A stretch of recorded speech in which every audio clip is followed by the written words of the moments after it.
2014లో ఎన్నికలు జరిగినాయి, municipal elections.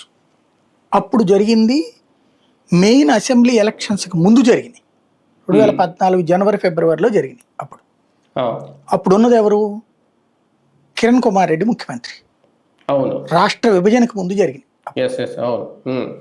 విభజనకు ముందు మున్సిపల్ ఎన్నికలు జరగడం వల్ల 5 ఏళ్ల పాటు అక్కడ అప్పుడు గెలిచిన వాళ్ళే ఉన్నారు. అప్పుడు కాంగ్రెస్ మెజార్టీ సీట్ సాధించి దాన్ని చూపెట్టిన కిరణ్ కుమార్ రెడ్డి మళ్ళీ మేము గెలుస్తామని చెప్పాడు.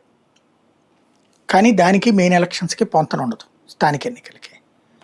అది పక్కన పెడితే విభజిత తెలంగాణలో రాష్ట్ర విభజన తర్వాత జరిగిన ఎన్నికలు, మొట్టమొదటి ఎన్నికలు 2020 కేసీఆర్ వచ్చాక. ఆంధ్రప్రదేశ్లో కూడా ఆ 2014లో అయిపోయాక 2018-19 నాటికి అయిపోయినాయి చాలా మున్సిపాలిటీలు, కార్పొరేషన్ చెయ్యలా చంద్రబాబు నాయుడు. దాన్ని జగన్ వచ్చాక ఎలక్షన్ పెట్టాడు. 2 చోట్ల లోకల్ బాడీస్ ఎలక్షన్ జరిగినాయి.